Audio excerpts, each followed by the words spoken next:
আরবি মাস সম্পর্কে আমরা খোঁজ খবর রাখি না। হিজরি নববর্ষ কইতে গেল কেউ বলতেই পারবো না। পারবেন কেউ বলেন? আজ কত তারিখ হিজরি তাও বলতে পারবো না। শতকরা 95 জন লোক পারবে না আজ কত তারিখ হিজরি। অথচ মুসলমানের প্রত্যেকটা কাজ হলো আরবি মাসের সাথে হিজরি মাসের সাথে সম্পর্ক।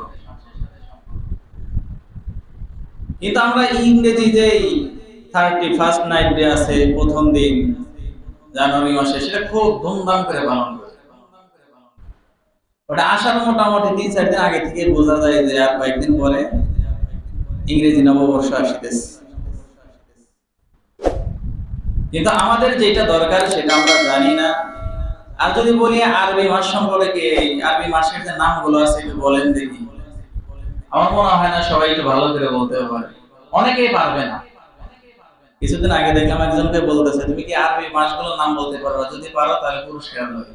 নাম বলতেছে মুহররম, রমজান, ঈদুল ফিতর, ঈদুল আযহা। এগুলো আরবি মাসের নাম। আর পারে না, এই 3-4টা বললো আর পারে না। ইংরেজি মাসের নাম ভালো করে বলতে পারে, বাংলা মাসের নাম বলতে পারে না, অনেকেই পারে না। এটা আমাদের ব্যর্থতা, আমাদের ব্যর্থতা। নিজেরাও পারি না, নিজেদের সন্তানদেরকেও শিখাই না। নিজেরাও কোরআন যদি না পড়তে পারি, অন্তত চেষ্টা করবো যে আমার সন্তানকে এটা কোরআনটা শিখাই না, দেখি কি আছে, এটাও শিখাইতে চাই না। এটা আমাদের অলসতা, এটা আমাদের অলসতার কারণেই এটা হয়েছে। আমাদের সমস্ত আমলগুলো আরবি মাসের সাথে সম্পর্ক। আর আমরা শুধুমাত্র মুহররম আসলে আলোচনা শুনি, মুহররমের মাসে, মুহররম 10-এ, মুহররম আশুরার দিন। আর আশুরা বলতে আমরা মনে করি শুধুমাত্র এই দিনে নবীজির নাতি মারা গিয়েছিল, মনে হয় এই জন্যই নাম রাখা হয়েছে।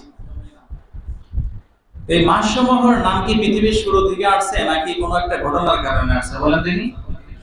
পৃথিবীর শুরু থেকেই নাম আসছে। পৃথিবীর শুরু থেকে আল্লাহ তাআলা যখন পৃথিবীকে বানাইলেন, তখন সময়টাকে আল্লাহ তাআলা 12টা মাসের মাধ্যমে ভাগ করে দিয়েছেন। সুবহানাল্লাহ। আল্লাহ তাআলা এই সময়টাকে মাসের মাধ্যমে, দিনের মাধ্যমে, ঘন্টা, সেকেন্ডের মাধ্যমে আল্লাহ তাআলা ভাগ করেছেন। আর প্রত্যেকটা মাসের নামও আল্লাহ তাআলাই দিয়েছেন। এটা এমন না যে কোনো ঘটনার পরিপ্রেক্ষিতে এই মাসের নাম হয়েছে, এমন না। আর আল্লাহ তাআলা এই মাসগুলোর মধ্যে কিছু মাসকে কিছু মাসের উপরে প্রাধান্য দিয়েছেন, কিছু দিনকে কিছু দিনের উপরে প্রাধান্য দিয়েছেন, কিছু দিনের অংশকে অন্য একটা অংশের উপরে প্রাধান্য দিয়েছেন। এটা আল্লাহ তাআলাই দিয়েছেন, এটা আমাদের কোনো কাজ নয় বা কোনো ঘটনার পরিপ্রেক্ষিতে এমন হয় নাই। তো এই জন্য আমাদের যে সমস্ত আমলগুলো দিনের সাথে মাসের সাথে সম্পর্ক, সেগুলো আমাদেরকে ওইভাবেই করতে হবে যেমন ভাবে করেছেন সাহাবায়ে কেরাম, যেমন ভাবে পালন করেছেন নবীজি। ইসলামের প্রত্যেকটা কাজই করতে হবে নবীজি যেভাবে করেছেন, শিক্ষা আমাদেরকে দিয়েছেন, সাহাবায়ে কেরাম যেভাবে করেছেন সেভাবে আমাদের করতে হবে। এমন না কুতুবউদ্দিন, সলিমউদ্দিন আমাদের যেইটা বুঝাইলো আমি সেইটাই বুঝলাম, এই অনুযায়ী আমল করলাম। যদি তার অনুযায়ী আমল করেন, ডাইরেক্ট সোজা পথ, জাহান্নামে যাইতে হবে। কারণ ইসলাম এখন আসে নাই। নবীজি সাল্লাল্লাহু আলাইহি ওয়াসাল্লামকে বিদায় হজের সময় আল্লাহ তাআলা আয়াত নাযিল করে দিয়েছেন। সূরা মায়েদা 6 নম্বর পারা, 6 নম্বর পৃষ্ঠা, 3 নম্বর আয়াত, সূরা মায়েদা। আল-ইয়াওমা আকমালতু লাকুম দীনাকুম ওয়া আতমামতু আলাইকুম নি'মাতি ওয়া রাদিতু লাকুম ইসলাম দীনান। আল্লাহ তাআলা এই আয়াতের মাধ্যমে ইসলামের প্রত্যেকটা আমলগুলোকে সিল মেরে দিয়েছে, একদম সিল, মোহর মেরে দিয়েছে। আপনি বাড়ির মধ্যে একটা পাত্র দিয়েছে, মনে করেন বিয়ে বাড়িতে গোশত পাঠাইবেন, পোলাও মুরগি পাঠাইবেন, পাঠানোর পরে উপরে সুন্দর করে ঢেকে দেয় না? ঠিক এমন ভাবে আল্লাহ তাআলা ইসলামের প্রত্যেকটা বিষয়গুলোকে, প্রত্যেকটা কাজগুলোর উপর আল্লাহ সিল মোহর মেরে দিয়েছেন। কিয়ামত পর্যন্ত নতুন কোনো বিধান আসবে না ইসলামে, নতুন কোনো আমল আসবে না। যদি কেউ নতুন কোনো আমল করে, মনে করবেন এটা ডাইরেক্ট বন্ডামির রাস্তা, আপনাকে নেওয়ার জন্য যথেষ্ট। ইসলামের প্রত্যেকটা কাজ নবীজি নিজে করিয়ে দেখিয়েছেন এটা কিভাবে করতে হবে। এজন্য আশুরা মানে এই নয় যে নবীজির নাতি হুসাইন রাদিয়াল্লাহু তাআলা আনহু এই দিনে শহীদ হয়েছেন, এই দিনই মনে হয় এসেছে। আর তাকে উপলক্ষেই তার উপলক্ষেই মনে হয় এই আমলগুলো করতে হয়, এগুলো করতে হয়, এমন না। এই জন্য আমাদের প্রত্যেকটা কাজ করতে হবে যেভাবে নবীজি করেছেন, যেভাবে সাহাবায়ে কেরাম করেছেন। নবীজির জামানায় আশুরার দিন ছিল, মুহররম ছিল। এমন না যে নবীজি যখন চলে গিয়েছেন পৃথিবী থেকে, ইন্তেকাল করেছেন, এরপরে আশুরা এসেছে, এরকম না। নবীজির জামানায় ছিল। সুতরাং নবীজি কিভাবে আমল করেছেন এটা আমাদেরকে জানতে হবে, আর সেই অনুযায়ী আমাদের আমল করতে হবে।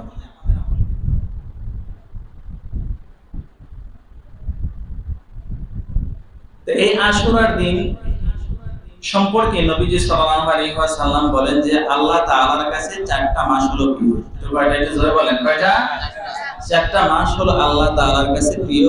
এর মধ্যে 1 নাম্বার জিলকদ, দ্বিতীয় জিলহজ, তৃতীয় মুহররম, চতুর্থ রজব মাস। এই 4টা মাস আল্লাহ তাআলার কাছে খুব প্রিয় মাস। আল্লাহ তাআলা এই মাসগুলোর মধ্যে সমস্ত প্রকার যুদ্ধ বিগ্রহ যেগুলো ছিল এগুলোকে আল্লাহ তাআলা হারাম করে দিয়েছিলেন। সুবহানাল্লাহ।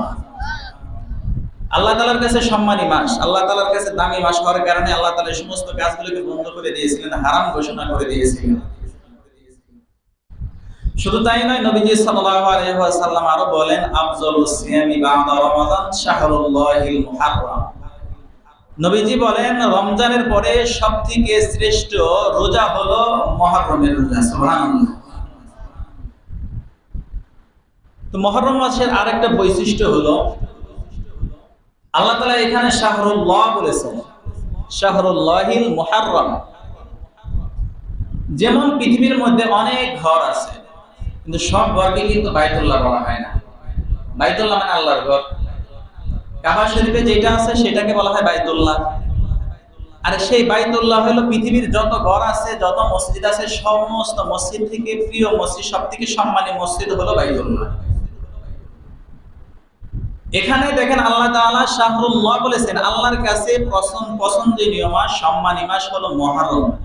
তাহলে যেরকম পৃথিবীর মধ্যে যতগুলো মসজিদ আছে, যতগুলো ঘর আছে আল্লাহর, সমস্ত ঘরের শ্রেষ্ঠ ঘর হলো বাইতুল্লাহ, মক্কায় অবস্থিত। ঠিক এমন ভাবে 12টা মাসের মধ্যে সবথেকে শ্রেষ্ঠ মাস হলো আল্লাহর কাছে মুহররম। সুবহানাল্লাহ।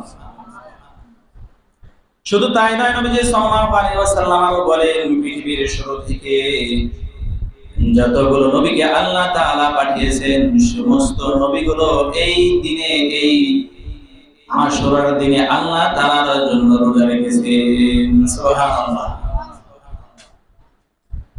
এতটুকু আলোচনার মাধ্যমে আমরা এটা বুঝতে পেরেছি যে এই মাস আশুরার দিন শুধু হুসাইন রাদিয়াল্লাহু তাআলা থেকে আসে না, এটা পৃথিবীর শুরু থেকে আসে, ঠিক নাকি বলেন?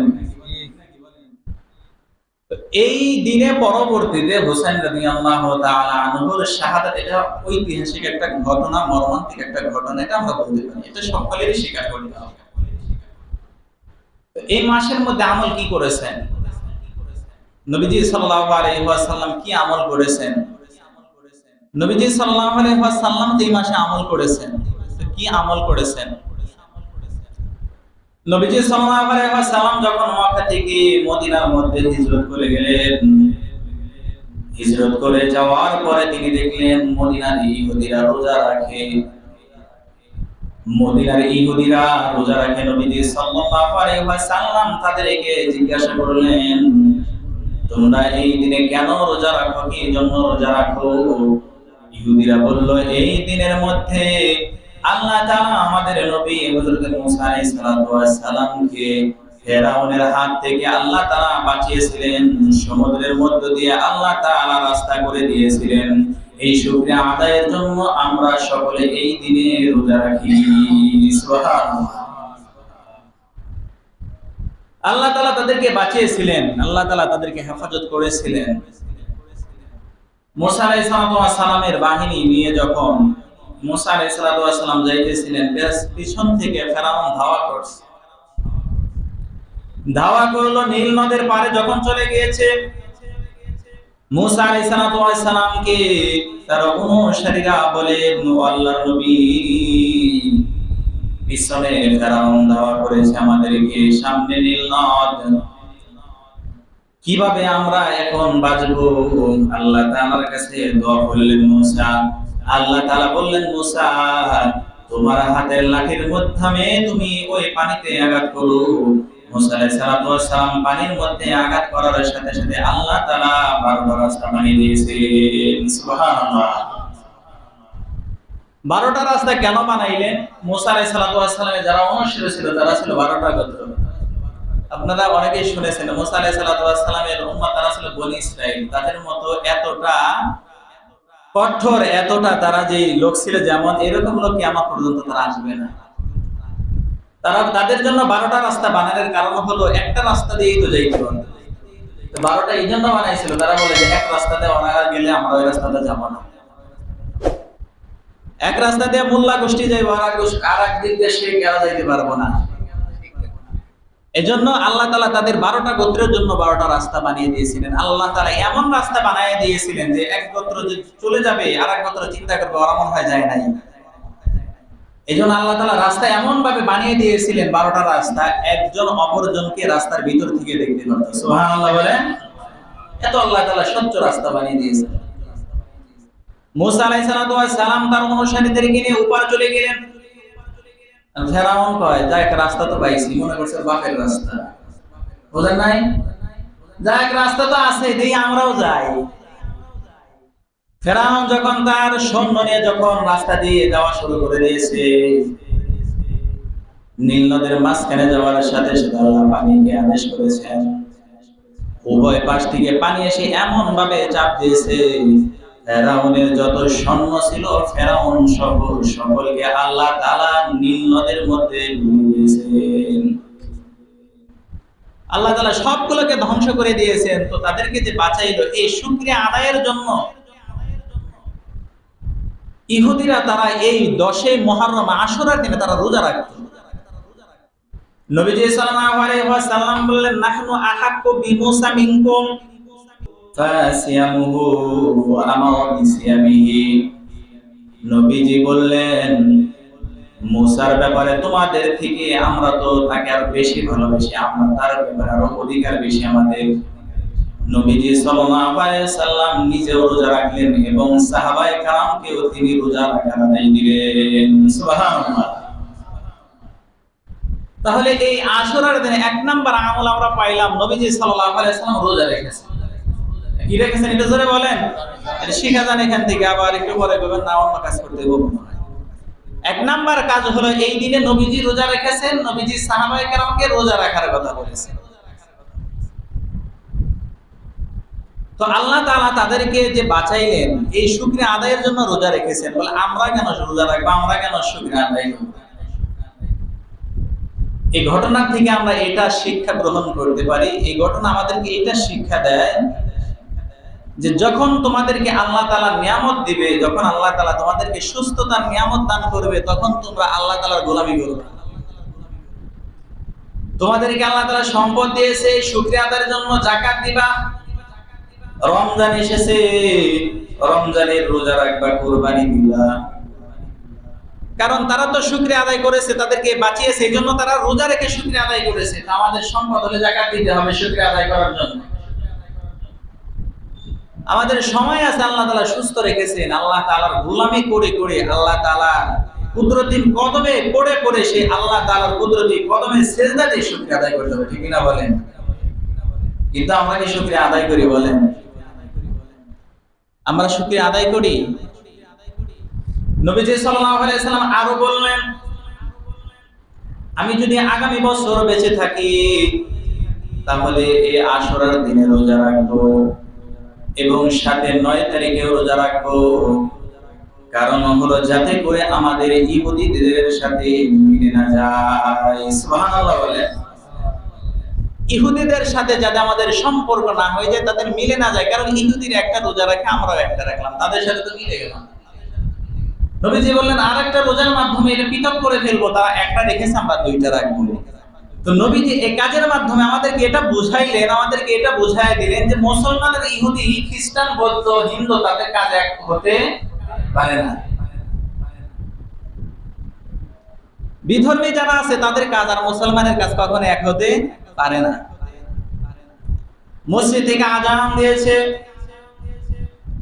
হিন্দু বিচারা সে দোকান বন্ধ করে নাই, দোকানের মধ্যে চলে আসে, দোকানের মধ্যে সে ব্যবসা করে, বেচা কিনা করে, যে ব্যবসা করে সে ব্যবসা করে। হিন্দু বিচারা যে আর হেঁটে যায় আজান শোনার পরেও মসজিদে আসে, মসজিদে আসে না, বলেন মসজিদে আসে না, সেও হেঁটে যায়। এবার এক মুসলমান ব্যক্তি আজান দিল, সে চিন্তা করলো দোকানে বেচা কিনা এখনো করতে হবে, চিন্তা করলো ব্যবসা বন্ধ করে নামাজে যাওয়া যাবে না, ব্যবসায় করতে থাকে, রাস্তা দিয়ে হেঁটে চললো। তাহলে একজন ইহুদি আর একজন বিধর্মী মুসলমান একই রকম হয়ে গেল, ঠিক না বলেন? সেও ব্যবসা করে, আজান শুনে আপনিও ব্যবসা করলেন মুসলমান হয়ে। হিন্দু বেচারা সেও মনে করেন সে দোকানে বসে আছে, কাস্টমার আসবে, আপনি মুসলমান, আপনিও দোকান শুরু করলেন। তাহলে কি তার সাথে আপনার সাথে কোনো পার্থক্য হলো? বলেন, আপনার সাথে তার সাথে মিলে গেল, মানে এটা আপনি বুঝাইতেছেন সে হিন্দু যা আমি মুসলমান হয়ে যাই না। আপনার তো মুসলমান, আপনার কাজে তো পার্থক্য থাকতে হবে। নবীজি তো কাজে পার্থক্য করে দেখাইলেন। যেহেতু ইহুদিরা তারা একটা রোজা রেখেছেন, নবীজি বললেন যে আমি আগামী বছর বেঁচে থাকলে আমি 2টা রোজা রাখবো, যাতে করে তাদের কাজের সাথে আমাদের কাজ মিলে না যায়। এজন্য আমাদেরকে প্রত্যেকটা কাজের সময় চিন্তা করতে হবে আমার কাজের সাথে বিধর্মের কাজ যেন না মিলে যায়। সে যা করে আমিও তাই করি, তাহলে তো আমার হলো না। সে হিন্দু, সে বৌদ্ধ, সে খ্রিস্টান, সে তার যে ইচ্ছা সে করতে পারে, কিন্তু আমিও হয়তো সেটা করতে পারি না। আমি একজন মুসলিম, আমার কাজ আছে, আমার তো আল্লাহ তাআলা বিধান দিয়ে দিয়েছে। 2 নাম্বার আমলের কথা নবীজি সাল্লাল্লাহু আলাইহি সাল্লাম বললেন, তোমরা এই আশুরার দিনে তোমাদের পরিবারের খাবারগুলোকে ভালো করে দিবে, অন্য দিনের থেকে ভালো করে খাওয়াইবা। এটা পারা যাবে, ঠিক না? বলেন এটা পারা যাবে না? অন্য দিন যা খান তার থেকে একটু ভালো খাইবেন। অন্য দিন মাছ খান, ওই দিন গরুর গোশত তাই না খাইবেন ইনশাআল্লাহ, ঠিক আছে ইনশাআল্লাহ। নবীজি সাল্লাল্লাহু আলাইহি সাল্লাম বললেন ওই দিন তোমরা একটু অন্য দিনের থেকে ভালো খাবার খাইবা, আশা করা যায় আল্লাহ তাআলা সারা বছর তোমাদের জন্য ভালো খাবারের ব্যবস্থা করে দিবে। সুবহানাল্লাহ। 1 নাম্বার আমল পাইলাম হলো এই দিনে রোজা রাখতে হবে, এই দিন একটু ভালো, অন্যান্য দিনের থেকে ভালো খেতে হবে। আর এই দিনে যেহেতু নবীজি সাল্লাল্লাহু আলাইহি ওয়াসাল্লামের নাতি হোসেন রাদিয়াল্লাহু তাআলা আনহু এই দিনে শাহাদাত বরণ করেছেন, শহীদ হয়েছেন, এই জন্য তার জন্য দোয়া করতে হবে, ইস্তিগফার করতে হবে। পারবো তো ইনশাআল্লাহ? এই দিনের আমলগুলো আমরা বুঝতে পারলাম। তা এখন আমাদের এই আমলগুলোর মধ্যে কিছু মানুষের বানানো কিছু পদ্ধতি, কিছু কুসংস্কার, কিছু আমলের মধ্যে ভেজাল ঢুকে গেছে। এটা ভেজাল ঢুকে গেছে, এটা আবার আমরা কেউ মনেও করি এটা কি সত্য না হলে কেমনি করে মানুষ মনে করি না। এটা ভালো যদি না হয়, এটা যদি সঠিকই না হয়, তাহলে কি এটা করে? এইটা যে আপনি সঠিক বুঝলেন, এটা আপনি কিভাবে জানলেন? আপনি কয়টা ইতিহাসের বই পড়েছেন বলেন? আপনার জীবনে আপনি কয়টা ইতিহাসের বই পড়েছেন যে সেখান থেকে আপনি বুঝতে পারলেন এটা অবশ্যই সঠিক? এই জন্য আমারও পড়তে হবে। 2 নাম্বার কথা, আপনি পড়েন নাই, ইতিহাসের কোনো বই পড়েন নাই, তাহলে আপনি কয়জন মুফতির কাছে, কয়জন ভালো আলেমের কাছে আপনি জিজ্ঞাসা করেছেন বলেন দেখি, যে এই কাজটা যে আমাদের সমাজের মধ্যে হচ্ছে, আমাদের দেশের মধ্যে হচ্ছে, আমাদের রাষ্ট্রের মধ্যে হচ্ছে, এই কাজটা কি সঠিক নাকি এটা ভুল? এটা কয়জন আলেমের কাছে আপনি শিক্ষা শুনেছেন? কয়জন আলেমকে আপনি জিজ্ঞাসা করেছেন বলেন? এটা আমরা জিজ্ঞাসা করি না। সুবিধাবাদ জিন্দাবাদ, যেটা মনে করি যাক এটা করলে তো খিচুড়ি খাওয়া যাবে, খাওয়ানি তো আছে, মাশাআল্লাহ, এর ভিতরে সঠিক হোক আর ভুল হোক কম করে ফেলে দিই। অথচ আমরা আমাদের সমাজের মধ্যে এটা দেখতে পাই, এই আশুরার দিনে 10 মুহররমের মধ্যে কিছু এরকম অনুষ্ঠানের ব্যবস্থা করা হয়, সেখানে নবীজি সাল্লাল্লাহু আলাইহি ওয়াসাল্লামের নাতিকে কারা হত্যা করলো, এই হত্যার জন্য কে দায়ী, এগুলো নিয়ে আলোচনা করা। কিভাবে হত্যা করলো, তিনি তো শহীদ হয়েছেন, কিন্তু আমরা এটা পাইলাম কই থেকে, এটা আসলো কই থেকে? এই যে 10 মুহররমে দেখবেন মিছিল, মিটিং আর রাস্তাঘাটে সব বন্ধ। ছোটবেলায় মোটামুটি বয়স আমার 6 থেকে 7 হবে, মানিকগঞ্জ আসছিলাম ডাক্তারের কাছে, ওই অবস্থায় দেখি রাস্তাঘাট সব বন্ধ, এমন মিছিল যে যাইতেছে আর শেষ নাই মিছিল। আর মিছিলের সাইজও সেই রকম সাইজ, মনে করেন পরনের মধ্যে লাল কাপড়, দেখছেন আপনারা? লাল কাপড়, কালো কাপড় পরে, পায়জামা একবারে পাঞ্জাবি পরে একদম মিছিল করতেছে ইচ্ছা মতো, হাই হোসেন হাই ইমাম। আপনি যে এই যে আপনার পোশাকটা যে আপনি পরলেন, এটাই তো আপনাকে ইসলাম বলে না জায়েজ আপনার জন্য। পুরুষের জন্য লাল কাপড় পরিধান করা হারাম করে দিয়েছে, লাল এবং হলুদ কাপড়কে আল্লাহ তাআলা হারাম করে দিয়েছেন। তো আপনি একেবারে মিছিল করতে করতে যাচ্ছেন, ইসলামকে জয় করে ফেলবেন, আপনার পোশাকই তো ঠিক নেই। তো এখানে তারা এরকম অনুষ্ঠান মানায় যে এটার জন্য কে দায়ী? হুসাইন রাদিয়াল্লাহু তাআলা আনহুকে শহীদ করা হলো। আর কে শহীদ করলো? ইয়াজিদ শহীদ করলো। ইয়াজিদ সহ, ইয়াজিদের বাপ সহ 14 গোষ্ঠী সহ গালাগালি শুরু হয়। ইয়াজিদ কি হুসাইন রাদিয়াল্লাহু তাআলা আনহুকে শহীদ করেছিলেন? আর এই দিন আপনারা দেখবেন এই মিছিলের সামনে যেটা থাকে, সামনে একটা কবর বানায়া, কবর কয়েকজন মিলে মনে করে কাঁধে করে যায়, ইমাম হাসান হুসাইনের মনে করে মিছিল করতে করতে যায়। তারা এই কবরকে সম্মান করে, কবরের সামনে হাত তুলে দাঁড়ায় থাকে, কবরকে পিছন দিকে দেওয়া, পিঠ দেওয়া, তারা এটাকে নাজায়েজ মনে করে। এটা তো আপনার জন্য কুসংস্কার, আপনারা তো শিরিক কাজ করে ফেলেছেন, আপনারা তো বেদাতি কাজ করে ফেলেছেন। আপনারা জানেন কি না জানি না, আমি জানি এটা ভালো করে। মুহররমের 1 তারিখ হওয়ার সাথে সাথে যারা এগুলো পালন করে, তারা পেঁয়াজ রসুন এমনকি স্যান্ডেল পায়দা এগুলো বন্ধ করে দেয়, এগুলো খায় না। তারা শোক পালন করে। ইসলামে তো শোক পালন করার কথা বলেছে, কিন্তু কাকে পালন করতে হবে সেটাও বলে দিয়েছেন। আপনার বাপ মারা গেছে 14 গোষ্ঠী সহ, আপনি শোক পালন করতে পারবেন না। ইসলাম আপনাকে বলেছে আপনি শোক পালন করতে পারবেন আপনার যদি বাপ, আপনার মা মারা যায়, আপনার আত্মীয় স্বজন মারা যায়, সর্বোচ্চ 3 দিন। কয়দিন এটা বলেন? 3 দিন। যে মহিলার স্বামী মারা যাবে সে 4 মাস 10 দিন শোক পালন করতে পারবে। আর যদি পেটে বাচ্চা থাকে তাহলে বাচ্চা ভূমিষ্ঠ হওয়ার আগ পর্যন্ত সে শোক পালন করতে পারবে।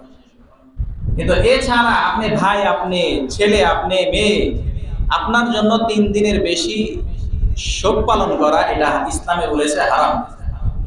হুসাইন রাদিয়াল্লাহু তাআলা কত বছর আগে তিনি ইন্তেকাল করেছেন, শহীদ হয়েছেন, তার জন্য এখনো যদি আপনি সেই শোক পালন করেন, এটা আপনার জন্য হারাম হবে। শুধু তাই নয়, ইমাম হাসান ইমাম হুসাইন বলে বলে শরীরের মধ্যে, আপনারা দেখবেন শরীরের মধ্যে লোহার শিকল দিয়ে আঘাত করে। অনেকে আবার তারা চাকুর মাধ্যমে, ছুরির মাধ্যমে শরীরে আঘাত করে রক্তাক্ত করে ফেলে। তারা এটাকে তাজকিয়া, তার মিছিল বের করে, তারা এটাকে একটা উৎসব বানিয়ে ফেলেছে যে এটা আমাকে এভাবে আমাকে পালন করতে হবে।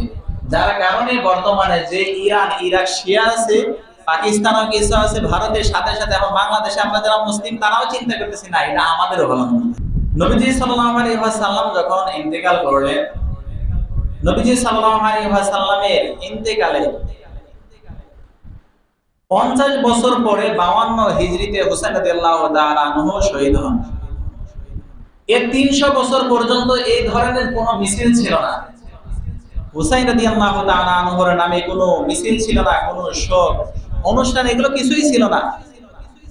352 হিজরিতে সর্বপ্রথম বাগদাদে শিয়া নেতা সর্বপ্রথম এটা চালু করেছে। এরপরে 363 হিজরিতে এটা মিশরের মধ্যে সর্বপ্রথম চালু করা হয়।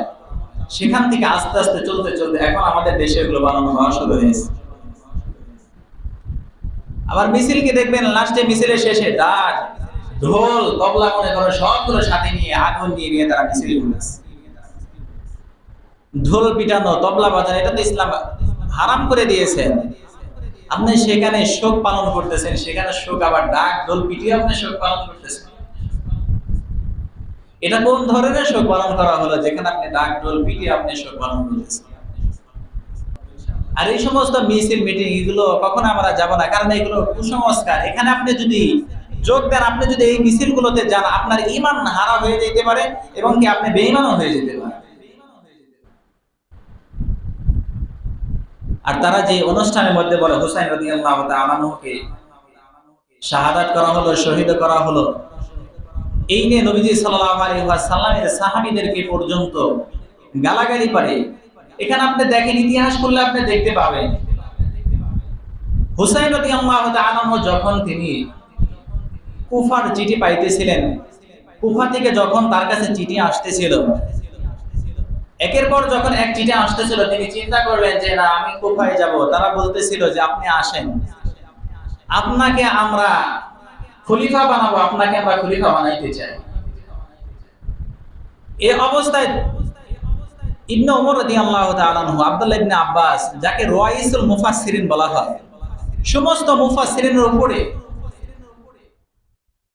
আব্দুল্লাহ ইবনে আব্বাস, আব্দুল্লাহ ইবনে জুবাইর, এক একজন কত বড় নবীজির সাহাবী, তারা বললেন যে না, আপনি সেখানে যায়েন না, আপনি সেখানে গেলে হতে পারে আপনাকে তারা শহীদ করে দিতে পারে, আপনারা যায়েন না। তো এখন যারা বলে যে হুসাইন রাদিয়াল্লাহু তাআলা আনহু দ্বীনের স্বার্থে, দ্বীনের পতাকাকে উঁচু করার জন্য, দ্বীনকে টিকিয়ে রাখার জন্য জিহাদ করেছেন, তাহলে এখানে আপনারা বলেন যে হুসাইন রাদিয়াল্লাহু তাআলা আনহু যেখানে জিহাদের জন্য যাচ্ছে, যদি তার কথা আমরা মেনে, তাহলে অন্যদিকে বড় বড় সাহাবায়ে কেরাম তারা নিষেধ করতেছে, অথচ জিহাদে যদি যাওয়া হয়, জিহাদের কাছ থেকে নিষেধ করা এটা হারাম। তাহলে এত বড় বড় সাহাবীরা কি তারা হারাম কাজ করে ফেলছেন? নাউজুবিল্লাহ। হুসাইন রাদিয়াল্লাহু তাআলা আনহু নিজে যদি জিহাদের জন্য যাইতেন, তিনি আরো বলতেন আমি জিহাদে যাচ্ছি, তোমরা কেন আমাকে বাধা দাও, বরঞ্চ তোমরা আমার সাথে চলে যাও, আমার সাথে সকলেই চলো, আমরা জিহাদ করতে যাই। অথচ তিনি তো এটা বললেন না, তিনি বলেছেন, ইতিহাসের মধ্যে দেখবেন তিনি বলেছেন তারা তো আমাকে খলিফা বানাইতে চায়, এই জন্য আমি তাদের সাথে সাক্ষাৎ করতে চাই।